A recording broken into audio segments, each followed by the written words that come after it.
So welcome back. Today it's the same day, but we're gonna be talking about how to start the polish. I'm gonna start to show you now a little bit on how to do that. Yeah, I'm gonna be using the same plank again that I use to shape my blades. So as you can see right now, it's the same one. So I'll use that, I'll clamp in on there, and I'll start to show you how to do this. I might actually touch it a little bit on the mechanical part just to make it all nice and flat. It fastens the process, so I'll show you maybe this also. Alright, so what I'll do right now is I'm gonna take this belt and I'm gonna put it on this thing here. This one is more for a wooden part. It's got enough. I don't know if you guys can see this too good.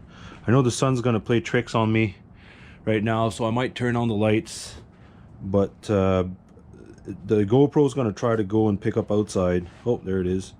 So you see how right now it's more whitish. I'm gonna change it with this one here, and I don't want something brand new because I don't want to gouge on this blade. It's really thin and I don't want to overheat it, so this is your priority. So I'll change this. I'll show you here fairly quick with this thing. Okay, just bring this up, slide it off. Your other one, I'm gonna make sure there's no gouge in it. There's another one that was broken. Okay, and that's it. Good to go. Whew. That's the problem about using those things. It's so dusty. I don't like it. I'd rather just use my hands and work out there, which might even be what I'll do. Screw this. Okay, so one way to figure out if your blade is actually hardened or not, you use a file and you try it on some soft metal in the back here, and you see how much it takes, to dig in. You can see right away it digs in a bit. It gets flashy. So you try it on here, and it just glides right now. It doesn't even want to get, I can't even grip anything, so that's a very good sign. So this can't grip on there. That means that metal is as hard as it will be. Maybe on the edge right here it might not be perfect, but I think it did. I think it still did. So yeah, it's a really nice blade. I'm happy about that. What I did is I made sure I put my edge as flat as possible, and while you're going to be sharpening it or shaping it at the end, just to take all this stuff here, it's going to take a little bit of those ripples off, and it's going to basically make it straight again. So this is like the final shaping, if you wanted, the final polishing. So spray this here.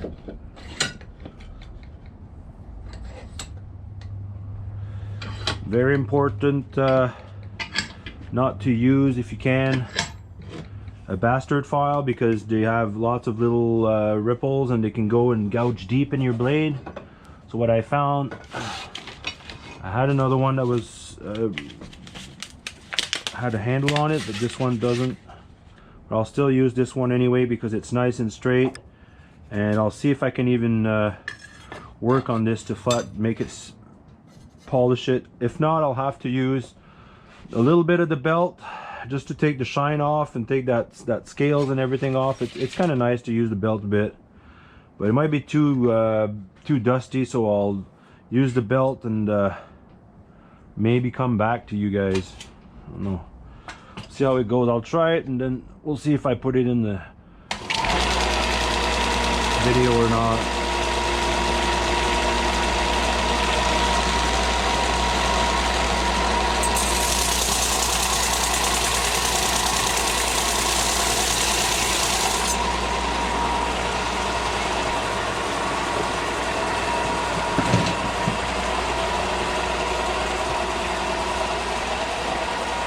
No ducks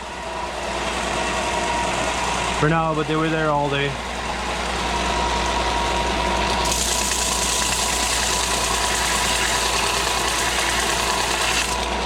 This will show you all your high spots and your low spots. Not bad.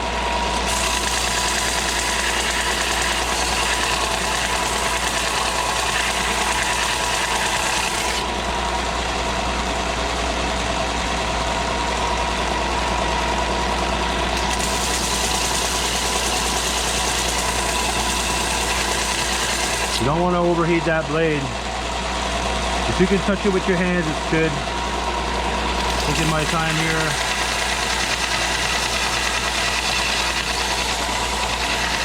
Woo. That's good.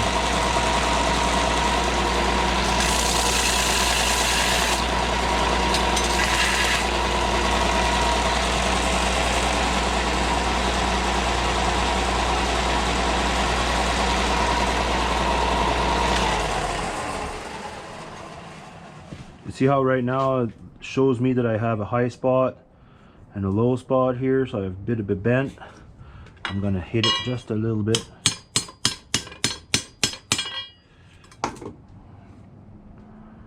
Now,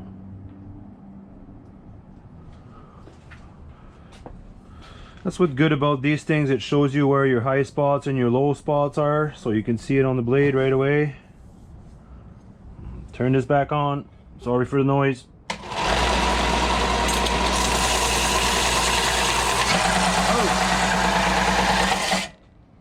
Stuff can happen. Don't stress it out. See, now it made a nice gouge in there. Not too big of a gouge, but see how stuff can happen. You have to hold it on. Right. Maybe try it on a 45. Try to take it out now. See how I have it. See what I was talking about?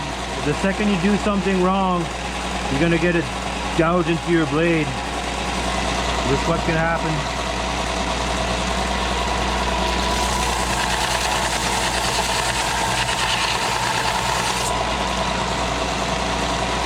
That's a good look. Ow.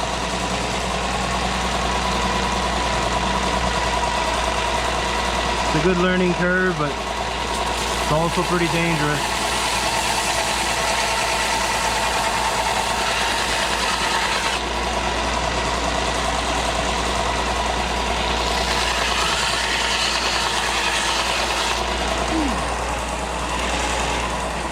Keep the water close.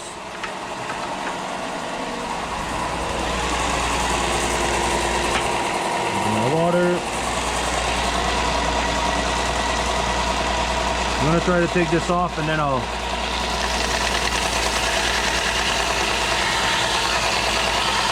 take it easy on this thing. I don't like these things.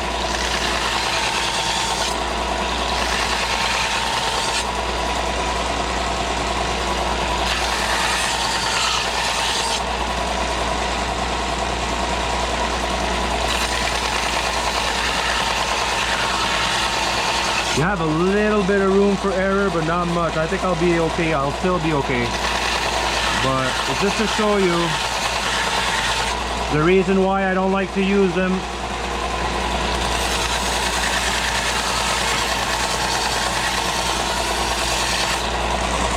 When it gets too warm for your hands, put it in the water. You know you're not overheating it when you do that.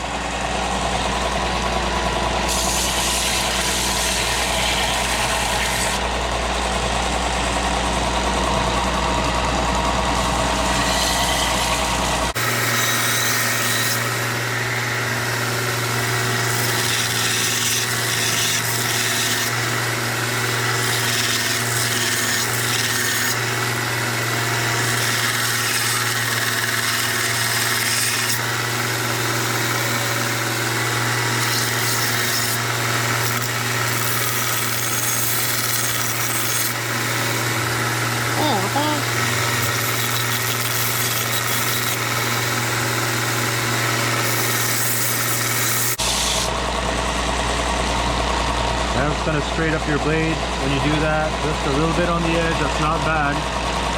You know, there's some good about these machines.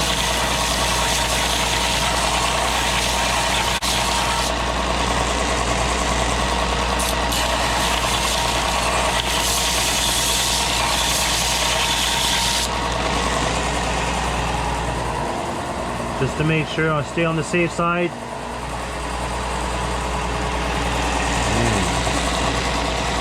Still got that little gouge there.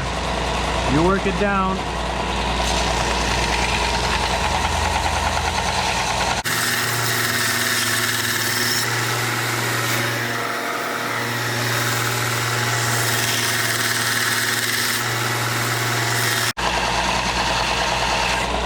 would have had the brand new belt on there, that blade was done. I would have ruined it in that one split second.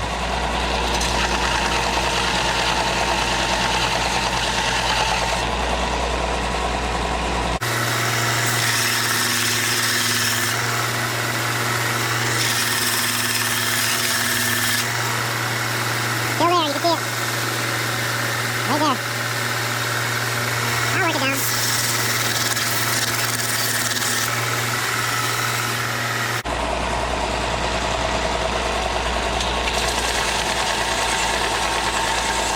I should have went like this earlier. Halfway one side and halfway on the other side.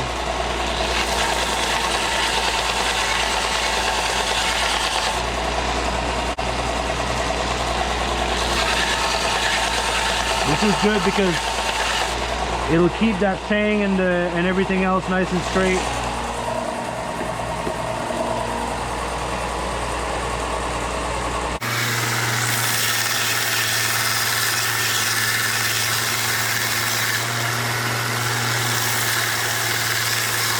This is where you'll know if you did a good filing or not.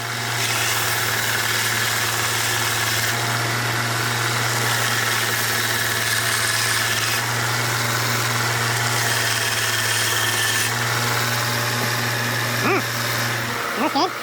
Go at a time, and then it'll take shape.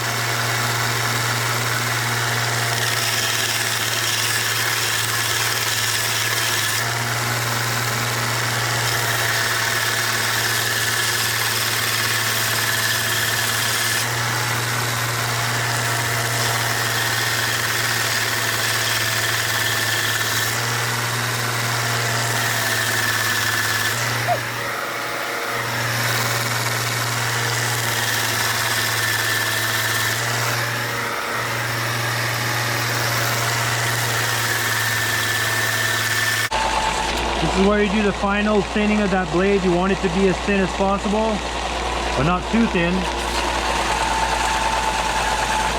Ow. Gets warm fast. The second you feel that on your fingers, put it in that water. It's almost gone, but you know, it doesn't take much to ruin a blade. Alright, so I'm going to try to show you guys a little bit. I hope you can see this. The lighting is hard for me. The sun makes it tough for filming because right now it's trying to pick up the light outside. So I'm going to show you a little bit what I did here. I passed this blade on the machine. Okay, like this. Passed the blade on the machine a bit, and I made a little bit of a gouge. You can see it right there. The blade got stuck in between the space. That's why I don't like to use the machine much. See how it did there?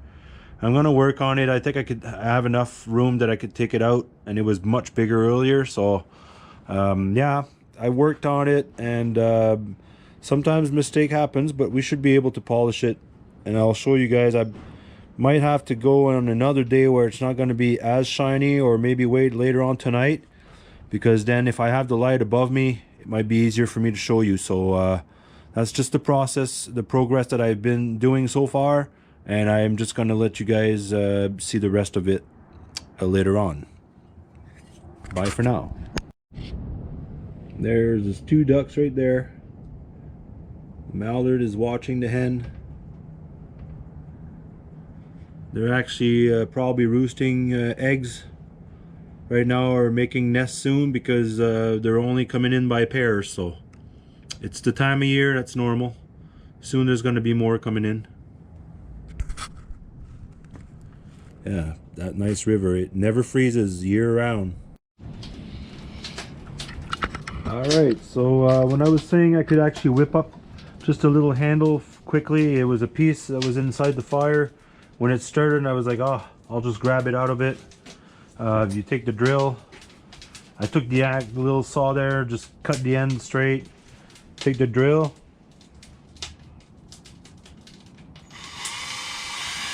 Wash your hands. But because you're in the middle of that piece, it's not too bad. Yeah.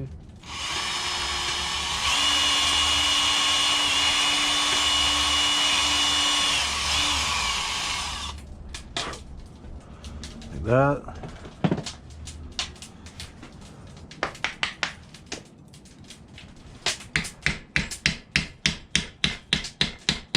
There you go. There's your handle. I'm using the knife that I just made. It's not even ready, but it's sharp enough to take the edge off of this. There you go. Because I put it on the belt, so you got a little bit of an edge. I'll make sure I don't grab the metal. There you go. Oh. Fire starting. To look good.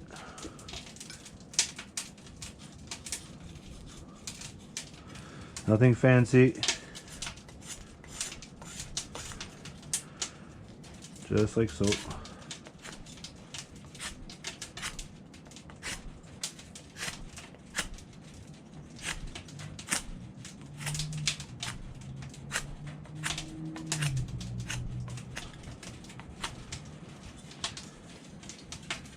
Alright, so it's sunny again today, and it might create like a glare on the blade.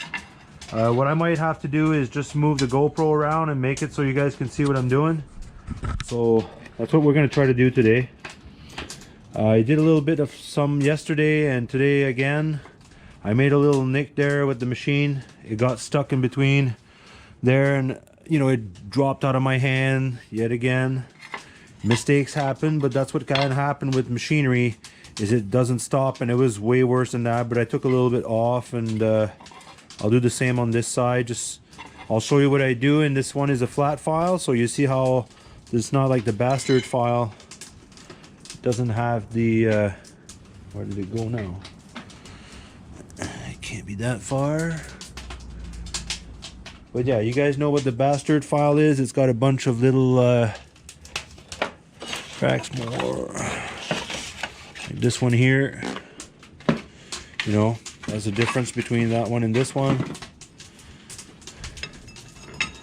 There you go. So the round one's got more of those little spots there, little squares. This one's got more just of an angle on it. So when you want to do fine finishing on your blade, I always use a flat file. So that's what I do. Alright, I'll get set up and then I'll talk to you again.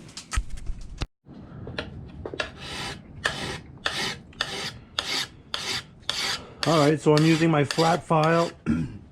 I moved my anvil here, so I made myself some little bit of room so I can use the sun at my advantage. So I'm going to get myself so it's not going to glare on the blade, and just show you the final, because this is a brand new file. It's catching up on my metal, and yeah, I'm just doing the final cleanup of that blade using the flat file to make it all nice and even.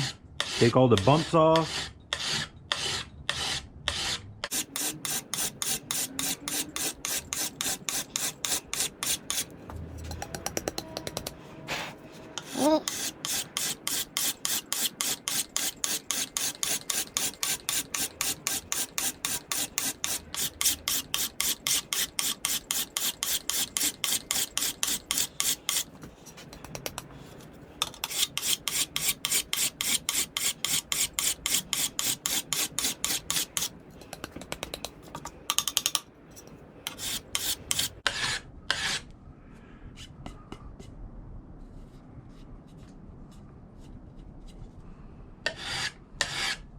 Sometimes you get chunks in your blade, like the little bit of like the side will break, or a big chunk of metal will come off, and then it makes a gouge in it. Just take the time to clean up your file, and then you always bring it up.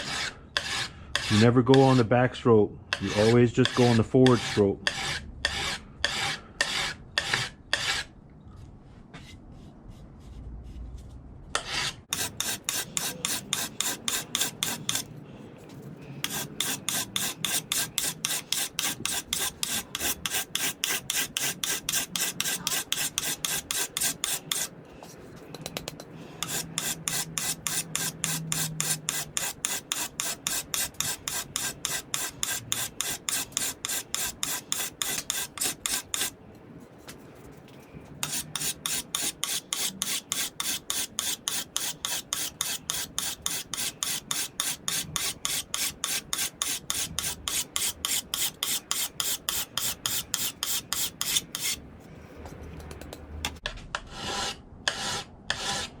When you do it by hand like this, you can be sure that you're not going to have any overheat of your blade.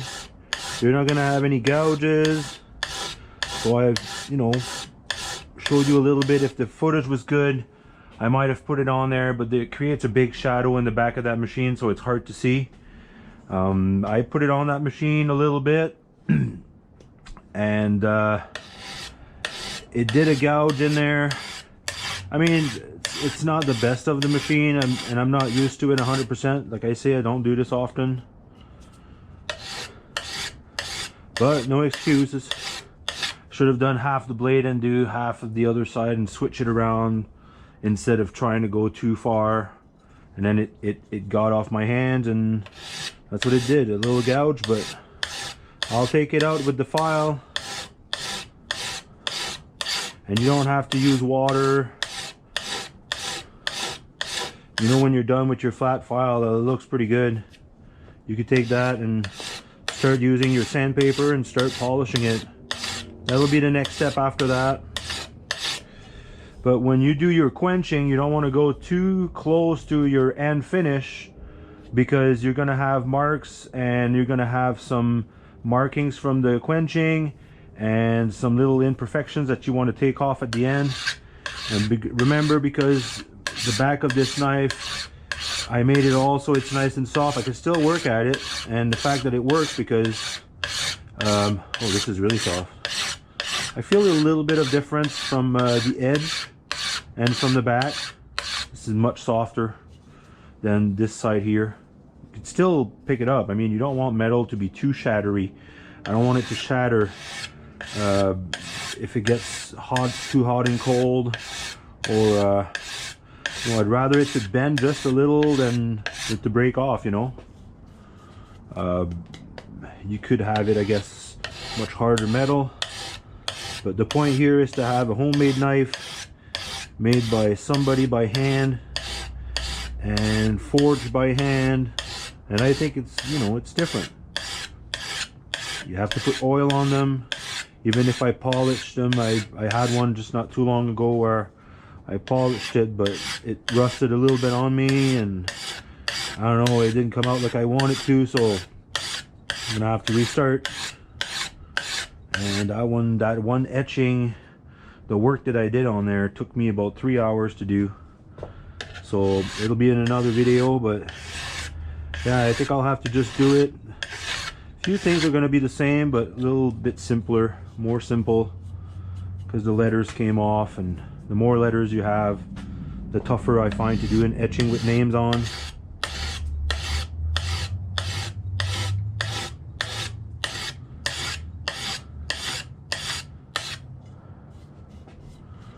You don't want to create deep gouges in your sides of the blade at this point.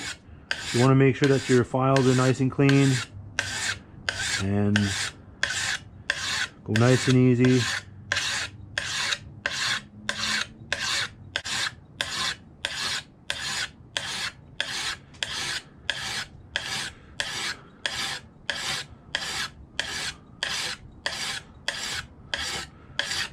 I'm not as tempted to go on a 45-degree angle doing this, because you don't want to gouge your blade again, and if you go straight, I find it makes the softest finish. If that makes sense. The smoothest finish. I tend to say stuff sometimes and never finish my sentence, or I got too much stuff to say and I get a little like an encyclopedia sometimes. Got a little too many things going through my head, and I've got a lot of information to give, so sometimes I'll just add up the phrase on the bottom, you'll see.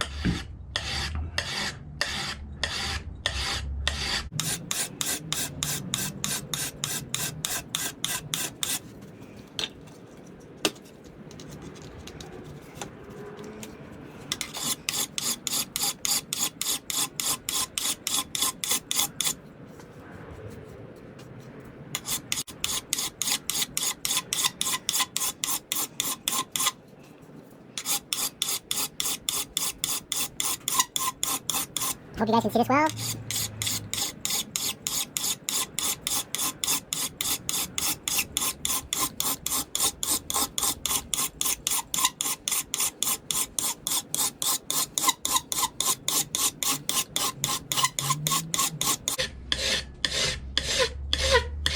Doesn't take too long.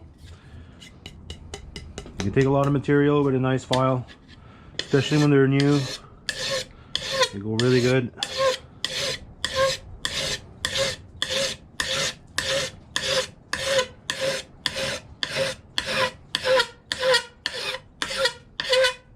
Okay.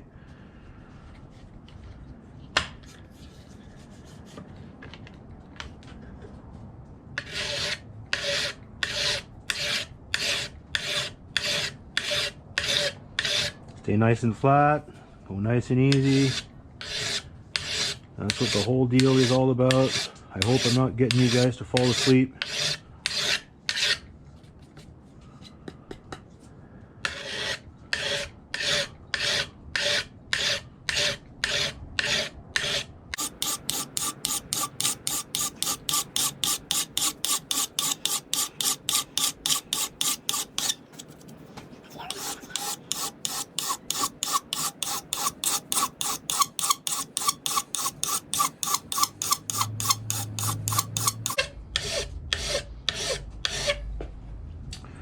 Oh, sometimes I forget about the camera, sorry.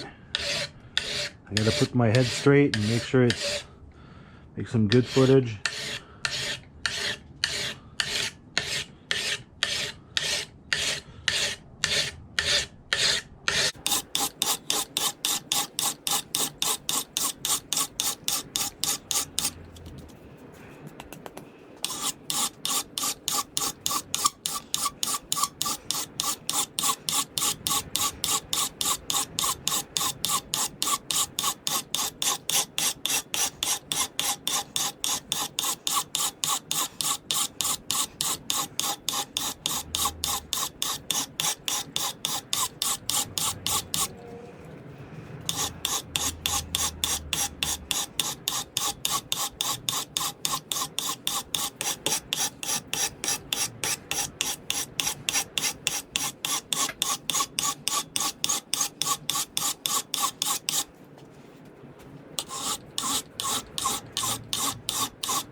Yeah.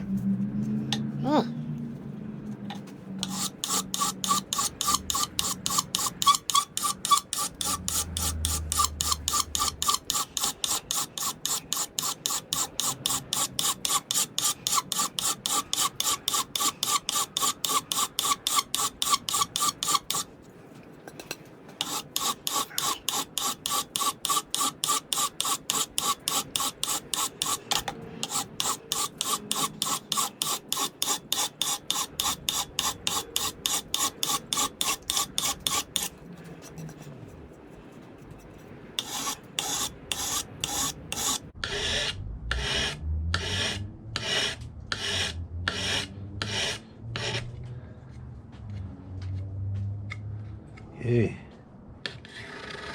Touch the tip a bit there. It doesn't take long to screw up a tip either. You gotta be nice. You gotta go easy. Otherwise you can damage it. Okay. Don't go too thin. That side looks good. Oof. There.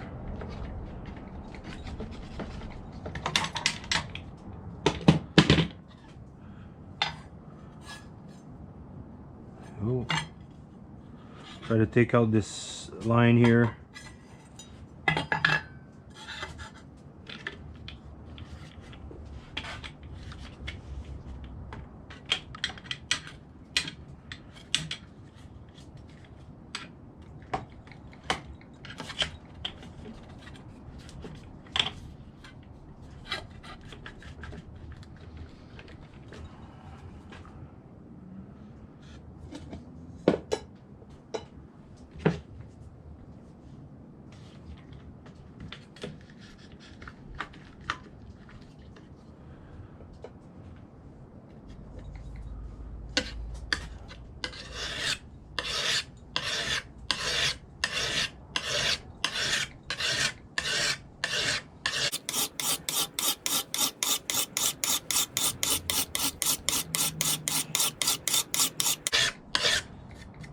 I'm almost there. I think I'll be able to take it out without making it look like there's a hole in the blade.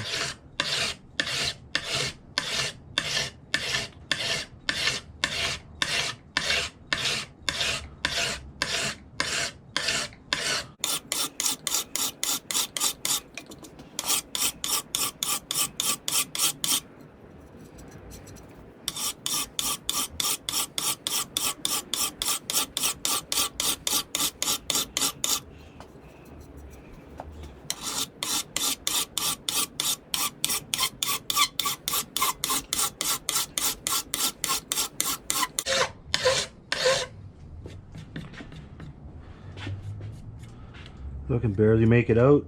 That's good. It's just right there, just a little tat. And there she goes. Now I made a few little gouges in that steel beside it, so I'm going to go nice and easy just to take out. Oh, see, again, there's always chunks of metal that will get underneath your, in between your teeth, and it'll make gouges, but you gotta take your time, clean it up.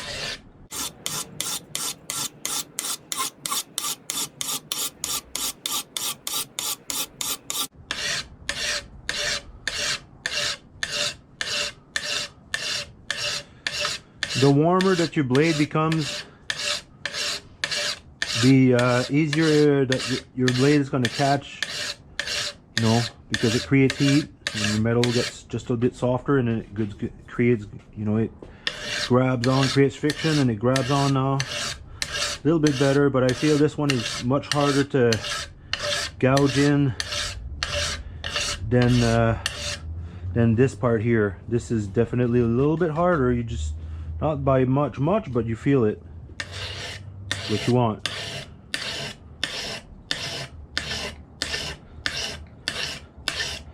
Now I can get to that last final shape that I would like to have.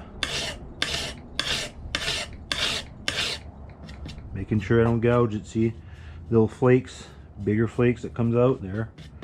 Clean it.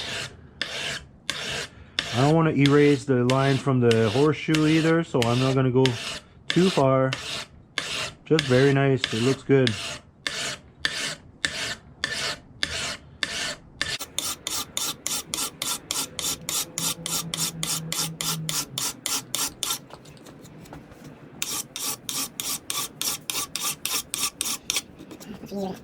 Go through.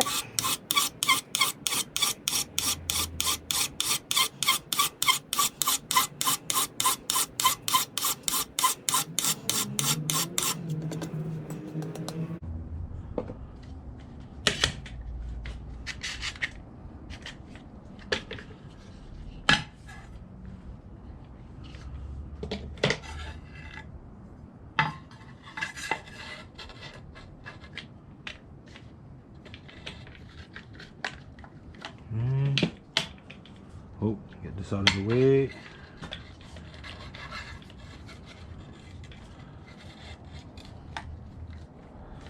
Just like that. This one out of the way. Okay. These are your friends. Ooh. Friends, but when you don't put them in the right location,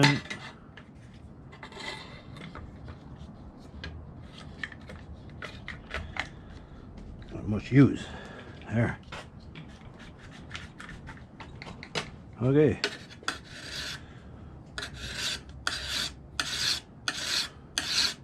You can even use them to rest your arms. It's really an all around. You can just, it's a big winner. I hope you guys see good.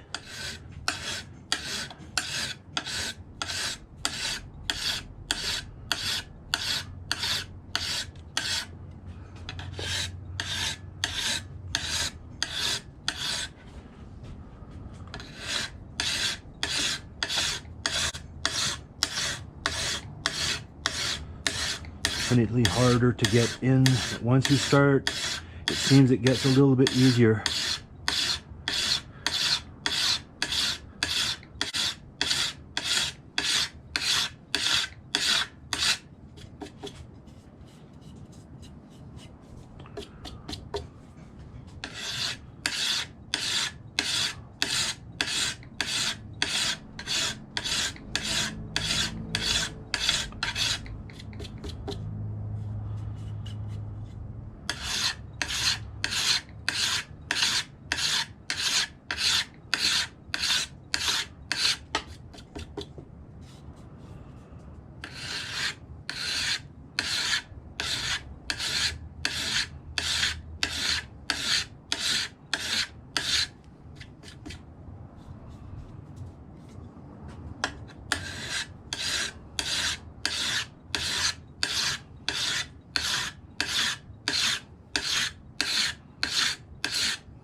Alright, so you guys get the message, you get the point, so I'm just going to keep going with this, make it all nice and even, and I'll get back to you.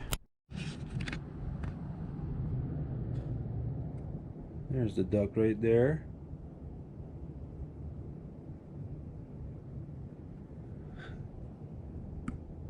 It's hard to see the female.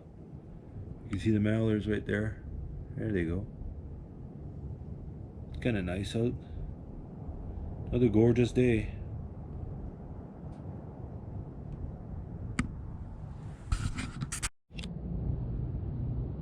There's the 3 duck now. One more came by, and the chipmunks.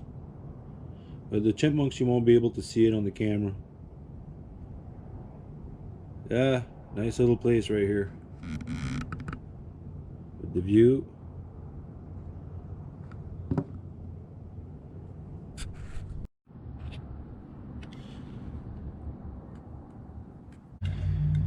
Alright, so this is what we got right now.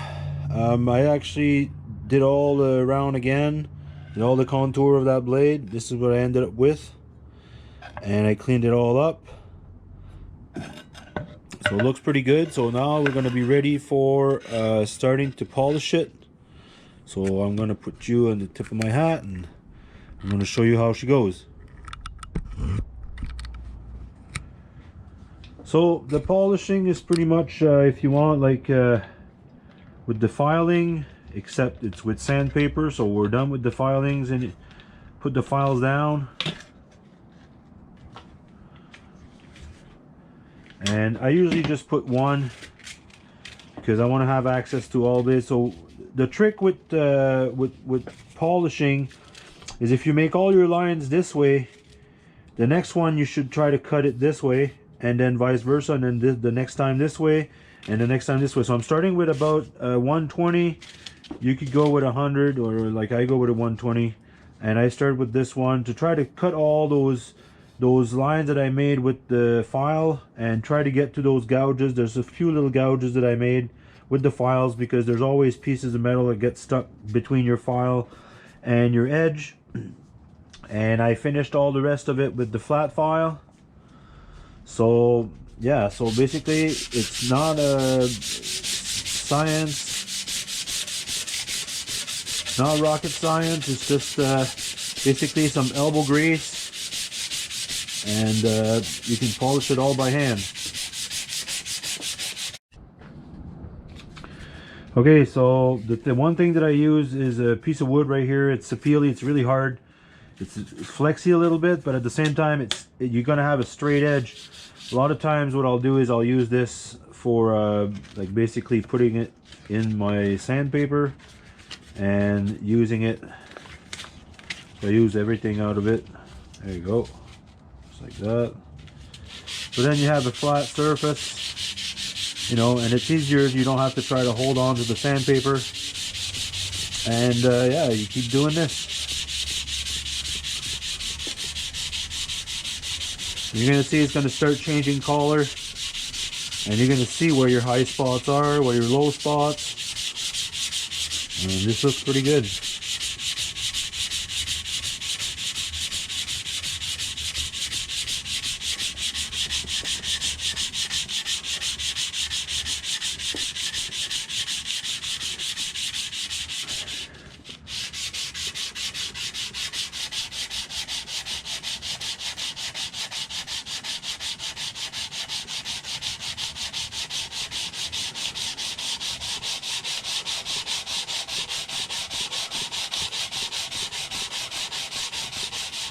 This is where you're going to take all your imperfections out of your blade.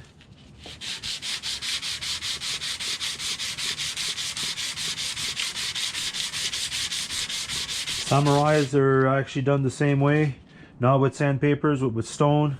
And the guys are using really, like, they go right down to the finest of the finest, and they have like 30 some different. There's little stone that are tiny, and they just, you know, they go against the grain, and it just bring it to a more polish. But I put it on the belt and use a few 21st century technology.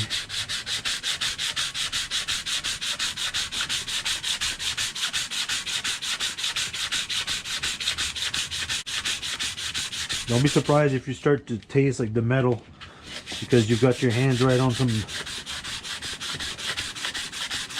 metal shade, little metal powder if you want, and you're gonna basically taste it after a while, but it's all right.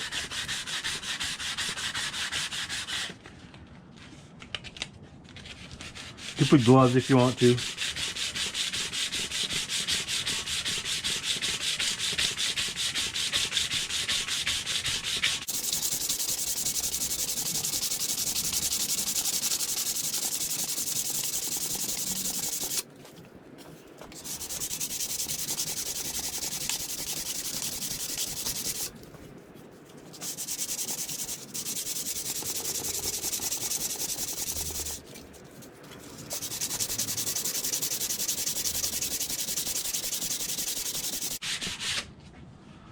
So I mean, you try to get most of them out.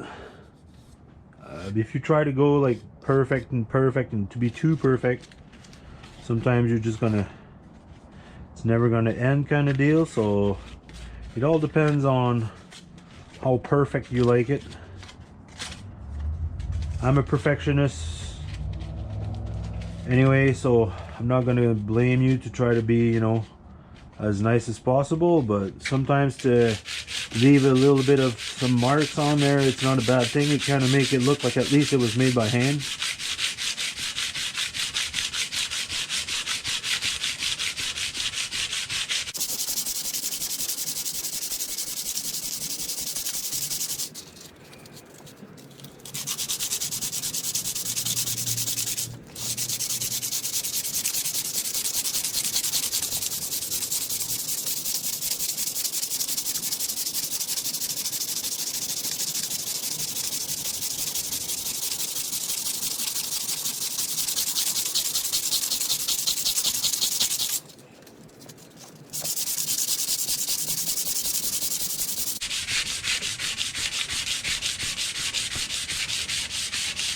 I don't need to worry too much about the handle part, but I'm gonna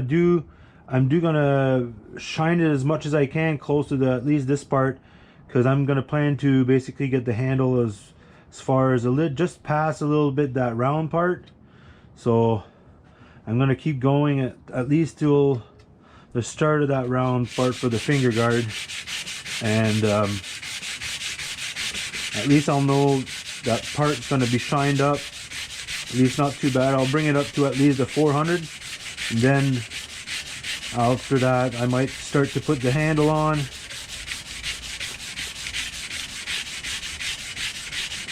I went ahead and cleaned up all those little holes here, took the file and made sure I opened them all up so they look cool. Just the outside of it, just like so it's not sharp.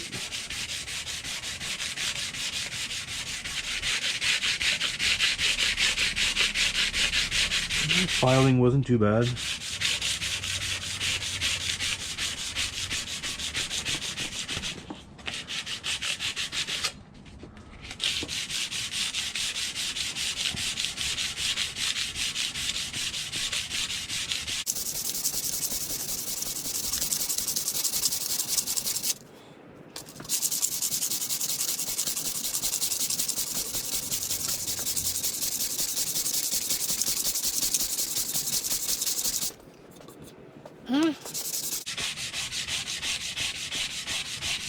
What I tried to do is give it a little bit of pressure like this, so it doesn't go like that, so my blade's not going to try to have a round in it. So I'm just trying to keep it nice and straight.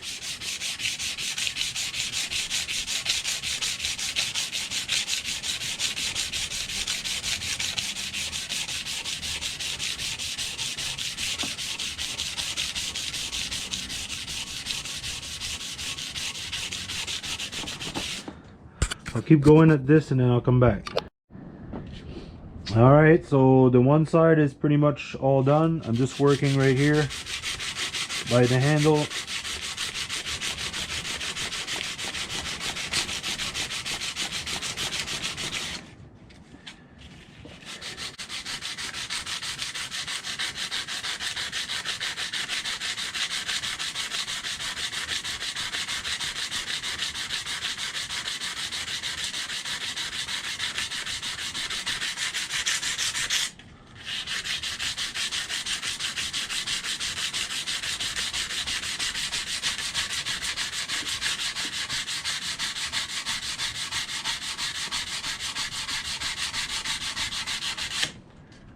All right, well, that looks good. There you go. One side's done.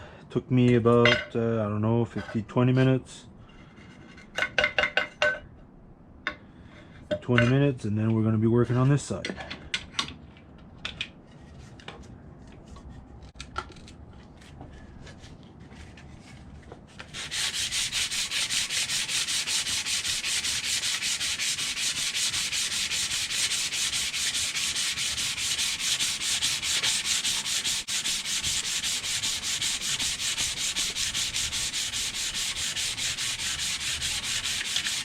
Trying to make it so it's not too shaky for you guys.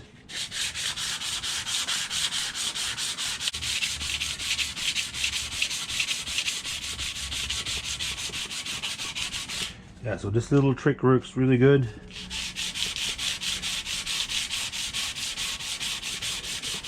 And unlike the file, you can only push on one side. What's fun with the sandpaper is you can go on both sides, it doesn't matter. So it's a little bit faster if you want.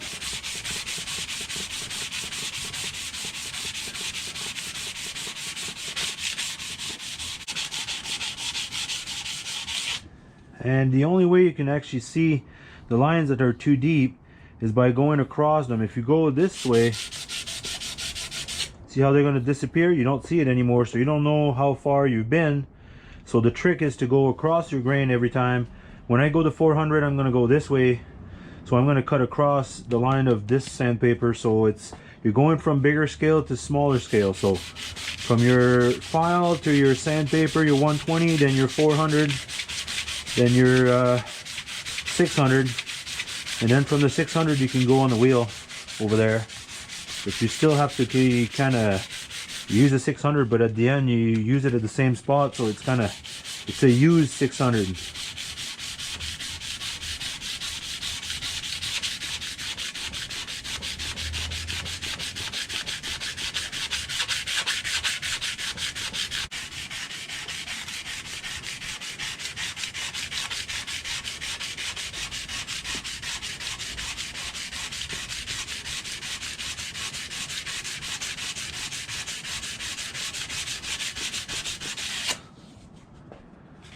Okay, after a while you gotta change your sandpaper. Alright, so right now I'm going to show you a little trick from working in the body shop on how to cut your sandpaper if you don't want it to twist on you or turn all ways weird and you have a hard time. So this is how they used to do it. A lot of people will cut it this way, and then they'll bend it and then they'll bend it in half, but it's not the right way. You got to go lengthwise all the time. And I'll show you something else that I use afterwards too. Alright.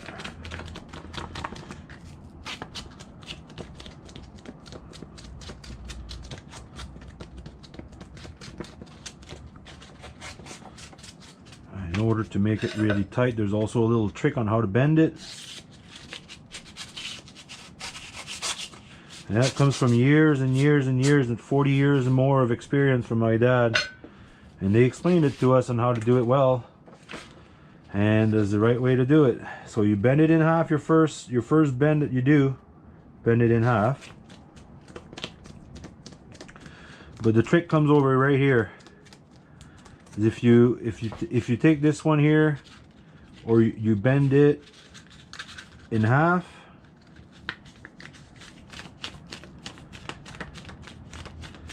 and then a lot of people, they'll go and they'll bend it over, but then it gives you an edge that's weird and it doesn't make it tight, so your sandpaper is always having a hard time. So the second bend, you gotta unfold it, fold it into half, and then you do that half also. So by doing both of them separately, they're gonna be really tight. Look at this, see? Now I've done that first part, and now I did the other part. So now when you fold your sandpaper, look how nice and tight, and it gets almost even with the other side, and that way it won't turn on you. It's really tough. It's the best way you can use a sandpaper, so this is a good trick. So you can use it like that, or you can do like I'm doing here. Because I'm using it lengthwise like that, I'm going to use, I can bend it in half, that's fine. But when I do the 400, I'll be bending it I'll be folding it in half and put the stick inside and like this, and I'm going to be using it like almost like a violin, and it's going to really work a good. So that's another good trick, so I'll show you. So there you go. So this is the first straight. At least this one is bent halfway, the other half, look how nice it fits. That's a perfect fit for body shop, and that's the way they were doing it. You can still do your own way, but that's the professional way to do it. Hey.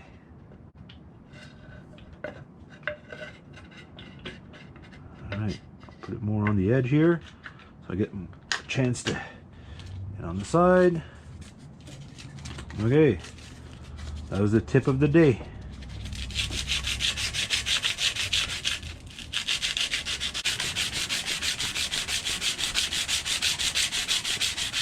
So right now I can see all those little lines that I went too far with my file, or I had a little piece of metal that got stuck underneath the teeth, and that's what it does. It gives you those marks, so you have to sand them down.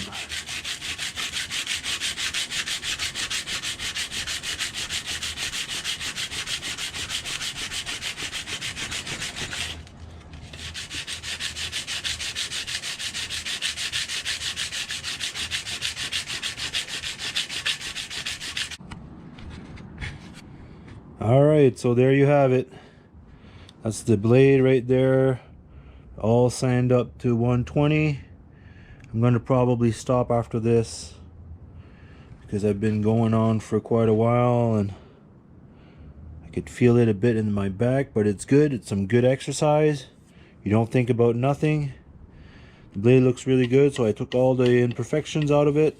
So now I'm going to basically move to the 400, and I'll probably start that tomorrow. Okay, so the day after, I'm going to show you I'm going to do this with the 400.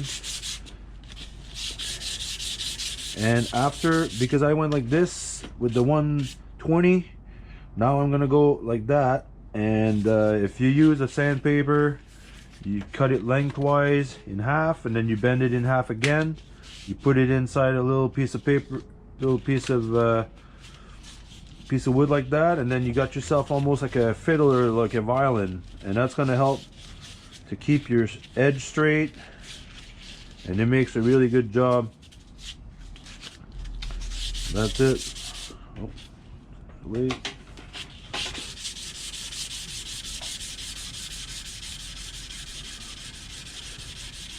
If I go with a 400, I feel like I'm good to go. Like I can start putting my handle on it if I want to.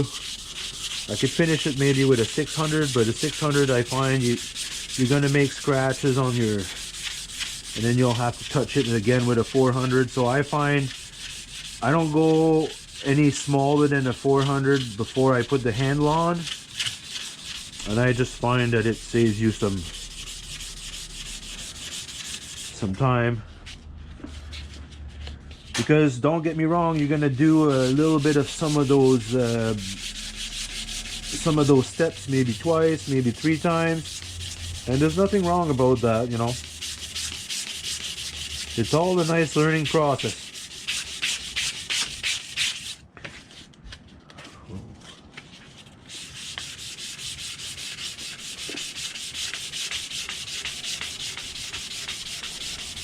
When you go that way, you see all the marks that you did with your 120. When you use it the same side, you see how this gets all dark? Well, obviously it gets softer, and then it helps to polish it. So by the time your 400 turns into, you know, maybe like a 500 or like a 450, or when it's new, it'll leave some marks on there. But it's nice to have it new to cut those 120 lines, and then you can use it, you know, just to finish it. You use a nice, you know, like a soft 400. So when I say a 400, yes, it's a 400, but it's not a new 400. It's like an old 400, an old paper.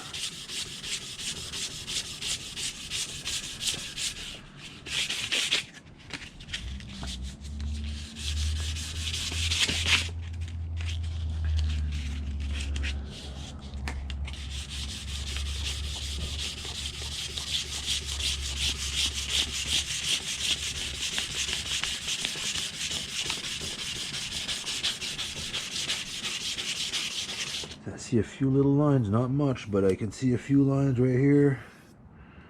I hope you guys can see that. And they're gonna disappear. When I want to really take those lines out, second your sandpaper starts to get a bit shitty, you change it. Or you use all part of it, but you know, you don't dwell on it to try to make it a soft, like a soft 400. You do that like a DN kind of deal.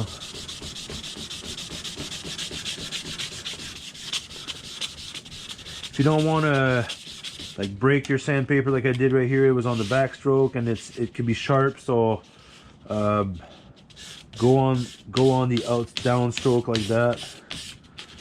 But I like to go twice as fast, but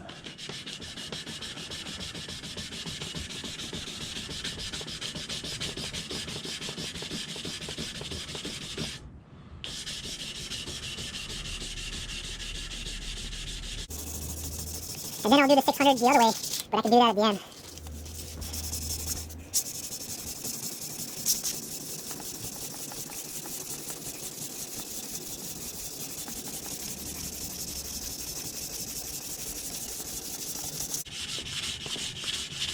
I hope you guys can see well.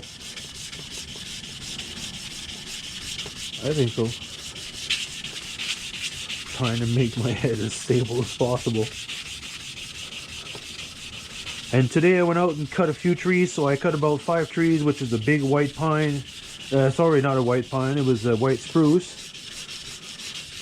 But it was pretty big, it was as big as a white pine. It was 98 years old, I checked it out, it was 100 years old. So basically that tree started growing in 1920. 1920. At the end of the First World War. And that tree started growing. And I just cut it today. But it was dead for like 2 years, and it was pretty big. It was getting there. I haven't cut too many white spruce that were actually that big. One at White River, in Ear Falls, I remember I cut one in there.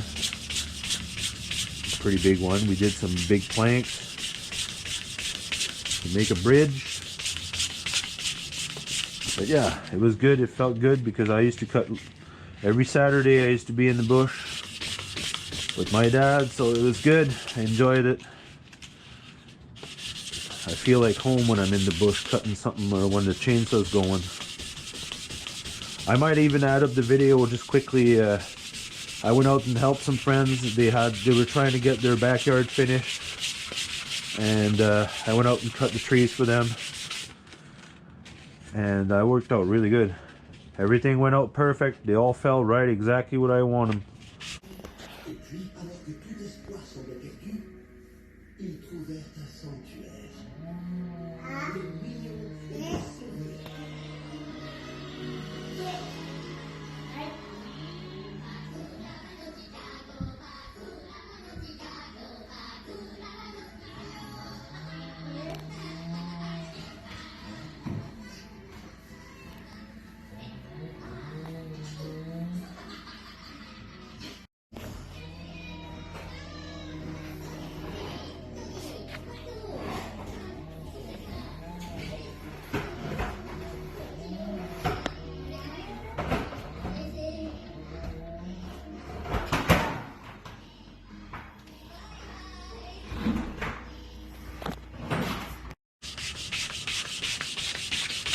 That looks pretty good now. So I don't see any more lines, which means I've cut pretty much all the lines from the 120. So what I'll do now is I'm going to use this sandpaper. See, it doesn't take too much. On one side I can do it with just 1/2. So one sheet, you can basically polish any blades if you do it right. So if I use this thing and I keep using it, it's going to get softer and softer. If you want, you can go a little bit like this. Then what it's going to do is it's going to shine it in another way. Because your paper now is old. It's almost like you had a 500 and you're going like this now. So with your old 400, you go in this side and it's going to start to shine. starts to look good. Hope you guys can see this.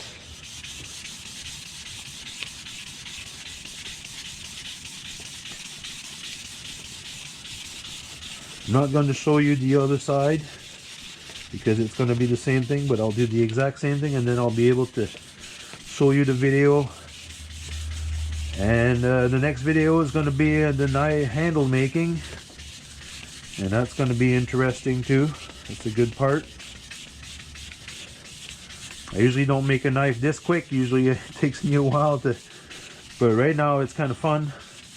Just starting this video thing on YouTube, and it's great. I enjoy it.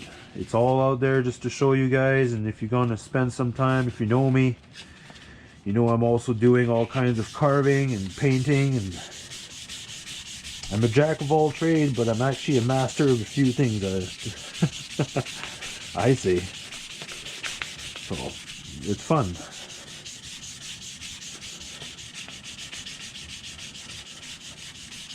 My grandfather was a lumberjack for 12 years in New Brunswick, around Miramichi area.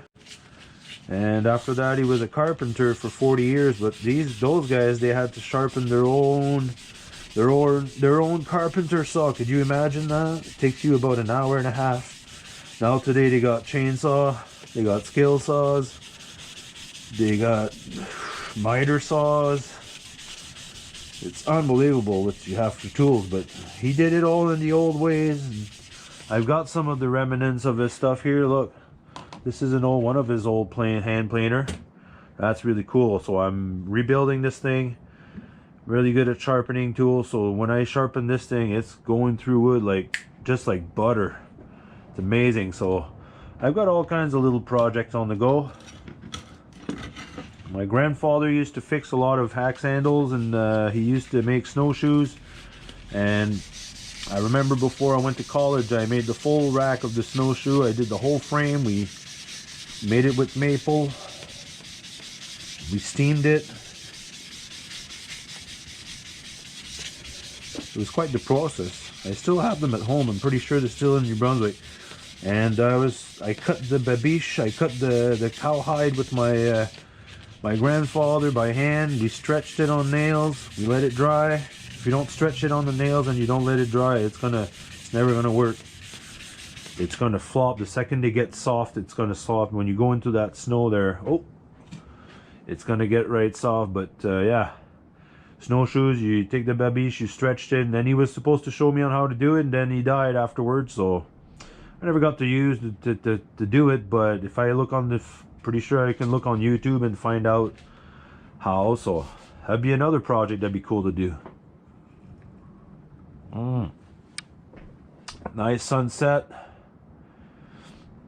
beautiful view. Enjoying this Cabana Tuc again. This is my favorite beer so far, but for sure it's just the greatest thing. From Ottawa, Canada. Cheers. Alright, well, this is starting to look pretty good, and I'm using the paper in the same area. See where it's dark here? I'm using the paper in the same spot because it's now a softer. It's almost like a 600 if you want, and I can see all the 400 lines that I did with my new 400 line sandpaper, and you got to take those away. I'm trying to take my little piece of wood here. I don't want it to bend like that. You don't want it to bend like this and you know, make a round into. So I'm trying to just keep a little bit of pressure just like that to keep it flat, and it makes a big difference. Keeps everything neat, keeps everything straight.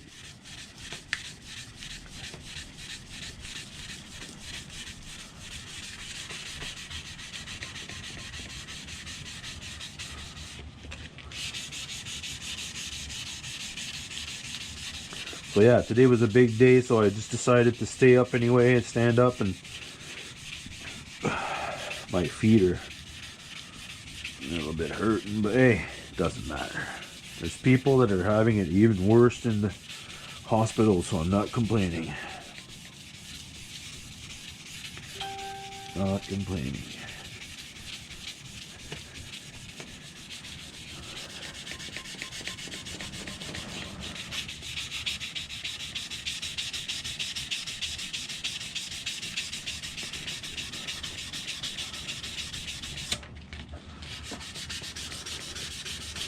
If you're not sure if you're touching an area, just change side. Just go the other way. You'll see exactly where you're touching.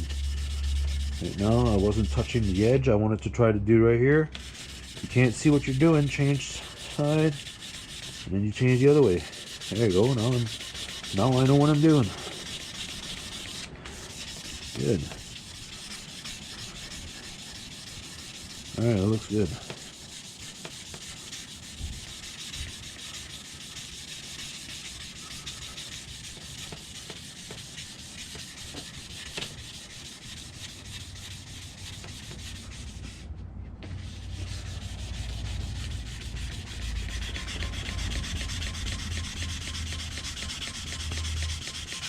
Few small lines I could see right here and right there that they're going this way. I'm just going to try to take those out, and then we should be good.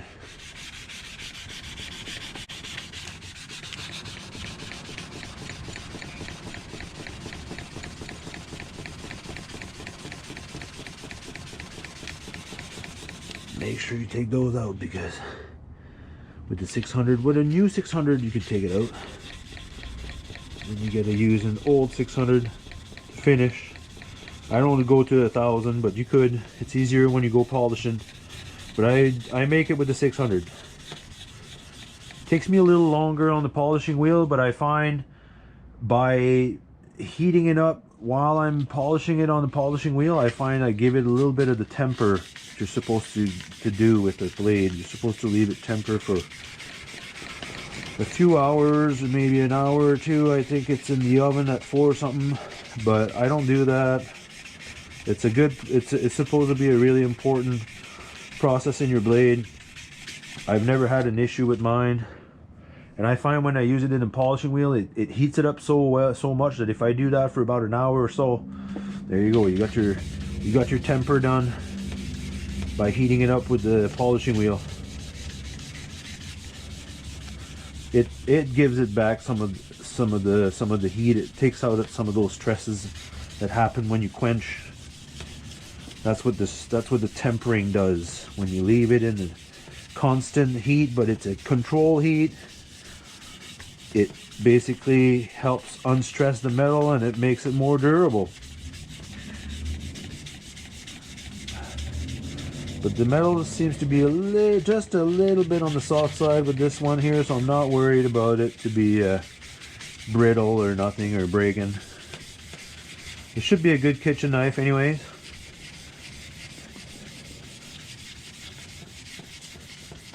Alright, so there you have it. You do your cleanup with your file after you quenched it. Would you clean up with your flat file, you go with your 120, and then you go with your 400 on the other side, always crossing the other way you were going, and you use an old 400 to finish, and it gives you pretty much a good finishing blade. So I'll do the other side, and then I'll but I don't have to show that. So yeah, I'm wishing you guys a good day, a good night. Thanks for watching. That was awesome. I know some of the videos might be a little long, but at least you get all the steps and you get to see how tough it is to make a knife, so by hand. Enjoy your day, and yet again, stay positive and take care of yourself. Stay safe and stay clean. Cheers.